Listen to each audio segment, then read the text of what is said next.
Salam alaikum, bonsoir. Donc, pour pouvoir avancer dans la leçon des fractions, il est très nécessaire de revenir sur certains prérequis et de les connaître parfaitement. Donc, certains prérequis, on a la multiplication par exemple. Donc, la multiplication, c'est quoi? La multiplication à la base, c'est une addition qui est répétée, ou bien on peut dire en mathématiques, c'est une addition qui est itérée. C'est une addition répétée du même nombre. Je vais donner un exemple pour bien comprendre. Prenons l'addition 4 plus 4. Nous remarquons que c'est une addition répétée du chiffre 4. Donc le 4, c'est le chiffre qui se répète. Je vais l'écrire pour pouvoir transformer cette addition en une multiplication. Donc 4, c'est le chiffre qui se répète. Et je remarque que ce 4 se répète deux fois. Une fois et deux fois. Donc 4 fois 2. Donc, au lieu d'écrire 4 plus 4, je peux tout simplement écrire 4 fois 2. Comme ça va même m'éviter s'il y a de longues additions à faire.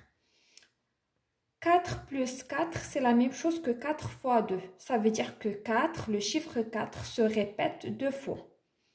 Le chiffre 4, c'est le chiffre qui se répète et 2, c'est le nombre de répétitions. On sait que la multiplication est une opération commutative. Ça veut dire, je peux écrire 4 fois 2, comme tout à l'heure. Et je peux aussi permuter les places, changer la place des termes. Au lieu de commencer par 4, je vais commencer par 2. Ça me fera 2 fois 4. 4 fois 2, si je lis dans ce sens, c'est le chiffre 4 qui se répète deux fois. Une fois, deux fois. Le chiffre 4 qui se répète deux fois. Donc, quand il s'agit d'une répétition, j'utilise le signe plus qui est le signe de l'addition. Une addition répétée. Si je lis dans ce sens, c'est le chiffre 2 qui se répète 4 fois. 2 qui se répète 4 fois. 2, une fois, deux fois, trois fois, 4 fois. Et donc, nous remarquons que pour la même multiplication, nous avons pu obtenir deux additions répétées. Soit 4 plus 4 pour 4 qui se répète deux fois, ou bien 2 plus 2 plus 2 plus 2 pour le chiffre 2 qui se répète 4 fois.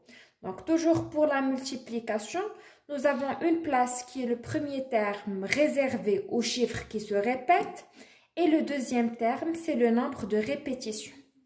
Bien.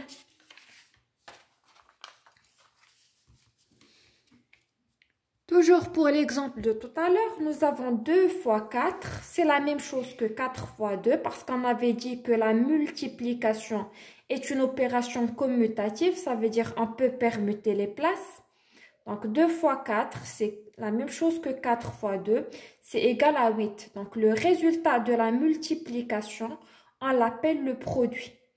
Premier terme de la multiplication, le signe fois. Deuxième terme de la multiplication, égal à 8, qui est le produit, qui est le résultat de notre opération. Bien, je vais faire un petit rappel sur l'étape de multiplication, mais avec des astuces, parce qu'il faut les apprendre par cœur, mais en cas d'oubli, vous pouvez vérifier avec une astuce. Donc, la première astuce, on va utiliser une astuce qui est valable pour les petites tables de 2 à 5. Je prends par exemple 3 fois 2. Et donc, moi, je connaissais mes tables de multiplication, mais j'ai oublié le résultat. Donc, comment faire pour vérifier? Ou bien, comment faire pour pouvoir se rappeler et trouver le résultat? Donc, 3 fois 2. Je peux considérer par exemple le premier terme comme étant des lignes. Je vais le représenter avec des lignes. Je vais écrire grand L. Donc, pour ma représentation, je vais dessiner 3 lignes en rouge. Je fais exprès d'utiliser deux couleurs. 3 lignes. Première ligne, deuxième ligne, troisième ligne. Mon deuxième terme sera représenté par des colonnes. Donc, je vais écrire grand C pour colonne. Je vais le représenter en vert. Regardez comment je vais faire pour représenter les colonnes. Première colonne, deuxième colonne. Maintenant, pour trouver le résultat, je vais compter les nœuds. Les nœuds, c'est quoi? Ce sont les points d'intersection, là où se rencontre le vert avec le rouge. 1, 2, 3, 4, 5, 6. Et donc, 3 fois 2 égale à 6, grâce à l'astuce des lignes et des colonnes. Deuxième exemple pour mieux comprendre. J'ai 4 fois 3 égale. J'ai oublié ma table de multiplication. Eh bien, je vais faire la représentation avec les lignes et les colonnes. Cette fois-ci, je vais inverser. Par exemple, pour le 4, je vais le représenter par des colonnes, grand C. Et pour le 3, je vais le représenter avec des lignes. Comme vous voyez, j'utilise 2 couleurs. Donc, 4 colonnes. Première colonne, deuxième colonne, troisième colonne, quatrième colonne. Et 3 lignes en rouge. Première ligne, deuxième ligne, troisième ligne. Et bien, mon résultat, ça sera les nœuds. Je vais compter les nœuds. On avait dit que les nœuds, c'était les points d'intersection entre le vert et le rouge. 1, 2, 3, 4, 5, 6, 7, 8, 9, 10, 11, 12. Je vais l'écrire. Donc, 4 fois 3 égale à 12. Dernier exemple, 3 fois 3. Donc, toujours un terme à représenter avec des lignes et un autre terme à représenter avec des colonnes. Grand L pour ligne et grand C pour colonne. 3 lignes en rouge.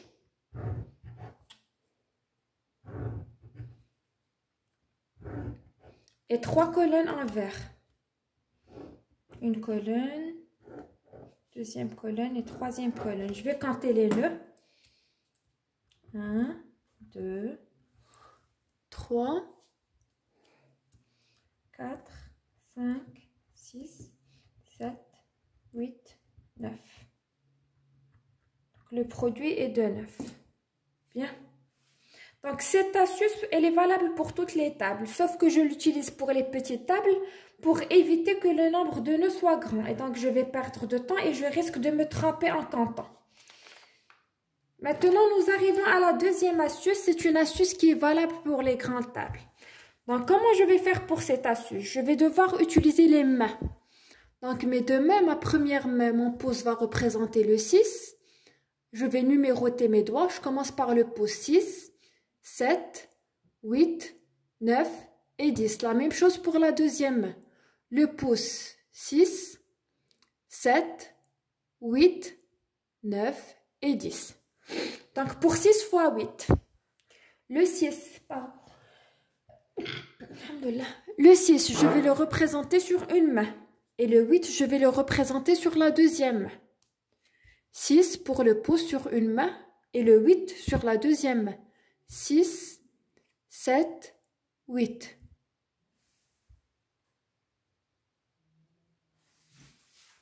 Excusez-moi, je vais vérifier pour voir est-ce que vous arrivez à voir. Donc, j'avais dit le 6 sur une main et le 8 sur la deuxième main. 6, 7, 8. Comme vous voyez, pour les deux mains, j'ai des doigts levés. Je vais essayer de dézoomer. Comme ça, vous allez mieux voir. Excusez-moi. Voilà.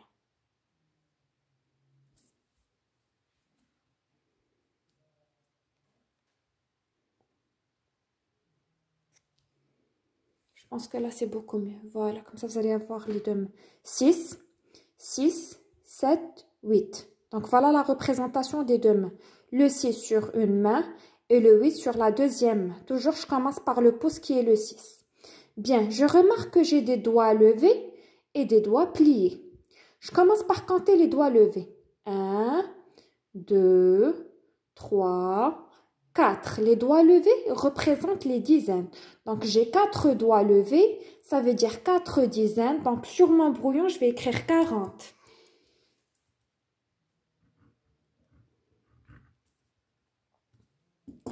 Pour la même représentation, 6, 6, 7, 8, j'ai des doigts pliés. Maintenant, j'ai déjà écrit pour les doigts levés. Maintenant, j'ai les doigts pliés. Regardez pour les doigts pliés. Sur une main, j'ai 4 et sur une main, j'ai 2. Et bien, les doigts pliés, je les multiplie. 4 fois 2. 4 fois 2, ça me donne 8. Je vais les ajouter aux 40 de tout à l'heure. Donc 40 et 8, ça me donne 48. Je l'écris. Deuxième exemple pour mieux comprendre. 7 fois 9, la représentation avec les doigts. Pour faire la représentation sur les doigts, sur les mains, chaque terme doit dépasser 6. Ça doit être au minimum 6 et ça doit être au-delà de 6. Soit 6, soit au-delà de 6. Pour pouvoir le représenter sur la main. Le pouce 6, 7, 8, 9, 10. Moi, je veux représenter le 7 sur une main. Donc 6, 7, je m'arrête. Sur la deuxième main, je dois représenter 9. Donc 6, 7, 8, 9. Je commence par les doigts levés. Je vais les compter, les doigts levés. 1, 2, 3, 4, 5, 6. Donc 6 doigts levés. 6 doigts levés. Les doigts levés représentent les dizaines. Donc 6 dizaines, ça veut dire nous avons 60. Pour les doigts levés, 60. Je vais l'écrire sur mon brouillon. Plus. Je vais aller voir maintenant les doigts pliés. Je reviens à la même présentation. 6, 7, 6, 7, 8, 9. Les doigts pliés. 3 doigts pliés sur une main et 1 doigt plié sur la deuxième main. Je vais les multiplier. 3 fois 1. Les doigts pliés. 3 fois 1. 3 fois 1, c'est 3. Je vais les ajouter aux 60 de tout à l'heure. Ça me fait 63. Donc 7 fois 9 égale à 63. Exemple suivant pour mieux comprendre. 8 fois 8. Il est préférable de préparer le canevas déjà. L'addition sur le brouillon. La première place, elle sera pour les doigts levés. Deuxième place pour les doigts pliés. Donc 8, 6, 7, 8. La même chose sur la deuxième main. 6, 7, 8. Les doigts levés. Nous avons 6 doigts levés. 1, 2, 3, 4, 5, 6. 6 doigts levés, ça veut dire 6 dizaines, ça veut dire 60. Je vais l'écrire. La même représentation que tout à l'heure, mais maintenant je vais voir les doigts pliés. 2 doigts pliés fois 2 doigts pliés. Les doigts pliés, je les multiplie. 2 fois 2 me font 4. Je vais les ajouter aux 60. Ça me fait 64. Donc 8 fois 8 égale à 64. 6 fois 9. Je vais préparer mon addition sur le brouillon. Première place pour les doigts levés. Deuxième place pour les doigts pliés. Les doigts levés, je les compte. Je les additionne ensemble. Et ils représentent les dizaines. 6 sur une main et 9 sur la deuxième main. 6, 7, 8, 9. Je vais compter les doigts levés. 1, 2, 3, 4, 5. 5 doigts levés. Les doigts levés représentent les dizaines. 5 dizaines égale à 50. Je refais la même représentation pour voir les doigts pliés. 6, 7, 8, 9. Les doigts pliés, j'ai 4 fois 1. Je les multiplie. 4 fois 1. 4 fois 1 me fait 4. Je les ajoute aux 50 de tout à l'heure. Donc 50 et 4, ça fait 54. Je l'écris. On écrit la règle ensemble à travers la dernière multiplication des grandes tables. 7 fois 6, donc je vais représenter le 7 sur une main et le 6 sur la deuxième main. J'ai déjà préparé mon brouillon, mon canevas qui est l'addition. En haut, nous allons additionner les doigts levés qui représentent des dizaines. C'est pour ça que j'ai déjà placé le 0. Les doigts levés, je les additionne et ils représentent les dizaines. On va voir. 6, 7, 6. Voilà les doigts levés. 1, 2, 3 doigts levés. 3 doigts levés, 3 dizaines, ça veut dire 30. Deuxième place, elle est réservée aux doigts pliés. Les doigts pliés, je les multiplie. Ça veut dire les doigts pliés de la première main fois les doigts pliés de la deuxième main. Je refais la même représentation, cette fois-ci pour voir les doigts pliés. Donc 3 fois 4. 3 fois 4 font 12. Je vais l'écrire. Donc 0 et 2 font 2, 3 et 1 font 4. Donc 7 fois 6 égale à 42.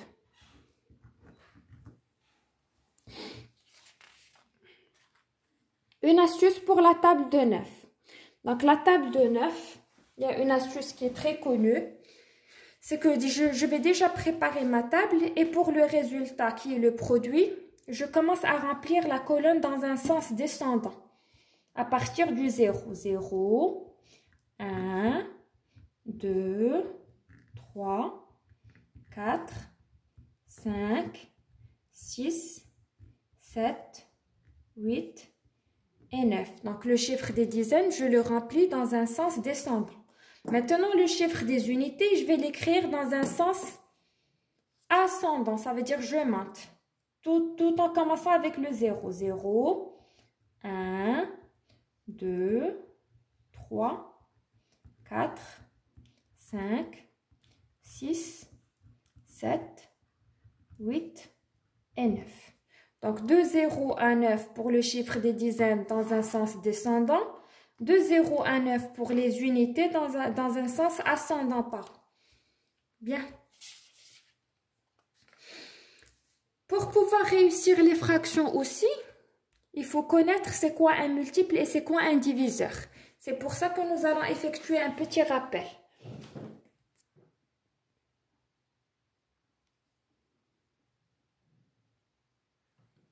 Bien. J'ai 4 fois 5 égale à 20.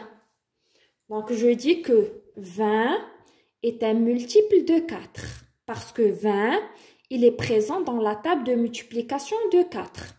Je peux dire aussi que 20 est un multiple de 5. Parce que 20 est présent dans la table de 5. On avait dit la dernière fois que toute multiplication peut être transformée en une division. Comment? J'ai par exemple 4 fois 5 égale à 20. Donc, on a dit que 20 est un multiple de 4 parce que 20 est présent dans la table de 4. Au lieu d'écrire cette multiplication, je vais la transformer en une division. Eh bien, je commence par le produit qui est le grand nombre et après l'emplacement des deux termes n'est pas important. Donc, je vais choisir le 4. Donc, je vais écrire 20 divisé par 4 égale à 5. Je commence par le multiple qui est le grand nombre. Et après, ce n'est pas important l'emplacement des deux termes qui restent. Eh bien, je vais dire cette fois-ci, comme c'est la division, ce n'est plus la multiplication. Je vais dire que 4 est un diviseur de 20. Ça veut dire qu'on peut diviser 20 par 4 pour trouver un nombre exact. On va dire que 4 est un diviseur de 20. La même chose que tout à l'heure. On a dit que 4 fois 5, c'est la même chose que 5 fois 4 parce que la multiplication est commutative. Donc, je vais dire que 20 est un multiple de 5 parce que 20, on le trouve dans la table de 5. Maintenant, si je transforme ma multiplication en une division, je commence par le 20 qui est le plus grand nombre, c'est le produit, le multiple. Et après, les deux termes, je les place comme je veux, il n'y a pas de problème. 20 divisé par 5 égale à 4. Ça veut dire que 5 est un diviseur de 20. Ça veut dire que je peux diviser 20 par 5 pour trouver un nombre exact. 5 est un diviseur de 20. Donc, je vous dis au revoir à une prochaine vidéo, Inch'Allah. Et bien, la prochaine vidéo, nous allons voir en détail les multiples et les diviseurs. Comme ça, vous serez prêts pour terminer la leçon des fractions sans problème. Donc, soyez nombreux et nombreuses à vous abonner. Écrivez-moi dans vos commentaires les leçons que vous souhaitez que je prépare dans les vidéos qui arrivent, Inch'Allah. Et j'encourage vivement les enfants qui sont à la maison. Essayez d'apprendre, s'il vous plaît, les tables de multiplication. Vous avez assez de temps pour le faire. Je vous aime. Bonne soirée. Au revoir.